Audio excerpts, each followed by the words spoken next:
Lorsque quelqu'un dans un combat spirituel, par exemple vous êtes mystiquement agressé chez vous, il est possible que vous fassiez un piège à votre agresseur. C'est possible de piéger l'esprit de la personne qui vient vous agresser dans votre maison. Ce sont des techniques spirituelles, mais qui ne peuvent pas être là enseignées maintenant. Parce que le monde spirituel est un monde dangereux. Je ne peux pas vous donner accès, vous donner les clés du monde spirituel sans d'abord vous préparer. Hein?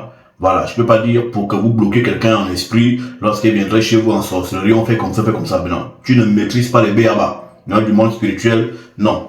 Mais ce qu'il faut comprendre, c'est que une personne, bien sûr, peut venir t'agresser chez toi en esprit et tu peux attraper son esprit dans ta maison.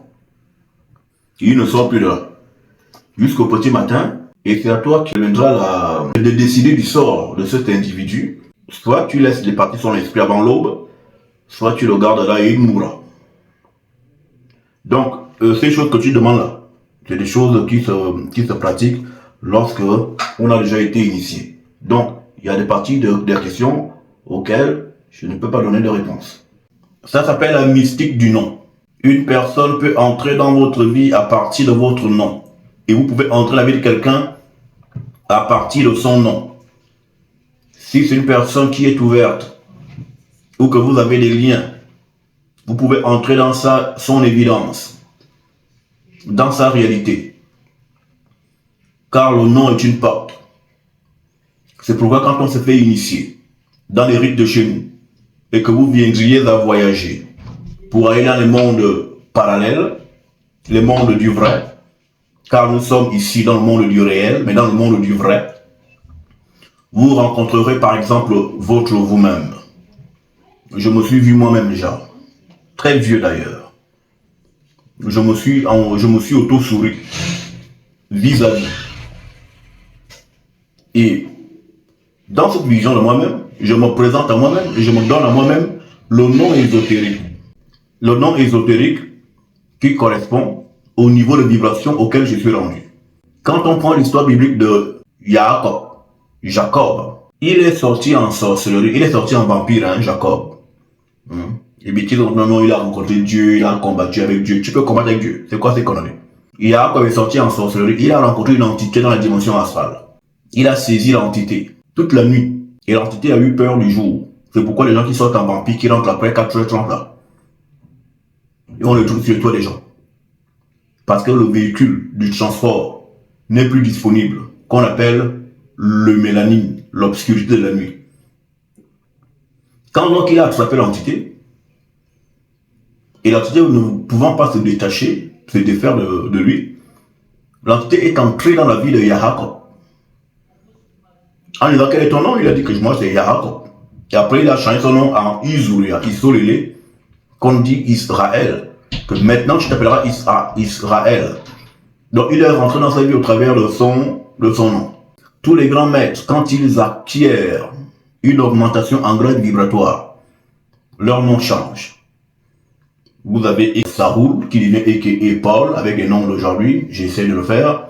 Vous avez Abraham qui devient Abraham. Voilà. Ce sont les exemples que je prends pour simplifier la compréhension. Ça indique le changement de couloir mystique. Le nom est le lieu où vous pouvez passer pour atteindre quelqu'un. Un individu vous agresse en sorcellerie, vous êtes sûr que c'est elle qui vous agresse? Prenez son nom, écrivez son nom. La nuit, prenez une chaise, placez en face, convoquez son nom, posez son nom sur votre chaise, elle viendra. Elle va venir. Dites ce que vous attendez de la personne, elle s'exécutera. Surtout lorsque vous avez une position favorable, c'est-à-dire que vous avez raison et que vous connaissez ce que vous faites. C'est pourquoi souvent moi j'interdis aux gens d'aller faire les astuces. À chacun son boulot. Les malades sont malades, les médecins soignent. Voilà.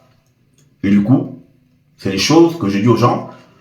Quand vous avez ces situations, venez voir le gang Nzambe. Il s'occupera de vos cas. Donc, oui, vous pouvez donc atteindre quelqu'un à travers le nom. J'ai déjà enseigné ici, le nom est une porte qui vous donne un accès à quelqu'un. Le nom est une porte. quand vous entrez par cette porte, soit vous pouvez amplifier la personne, soit vous pouvez la diminuer. Le nom du Jésus blanc, aujourd'hui, est tellement haut et tellement vibrant parce que c'est une porte par laquelle passe la négraille, les hommes de la terre de Dieu, et du coup ce nom a plus de force et la domination occidentale pèse davantage sur nous parce que c'est une porte qu'ils ont créée pour nous retenir dans leurs choses. Et il faut dire aussi que l'homme a 12 portes sur son corps, sur son être. L'une des 12 portes, il y a le nom, qui fait partie des portes au travers desquelles on rentre dans la vie de quelqu'un. Alors, si quelqu'un vous fait du mal et que vous invoquez, vous convoquez son nom, la nuit, vous n'êtes là qu'en train d'appliquer les lois spirituelles. Et c'est une très bonne chose quand vous connaissez cette pratique.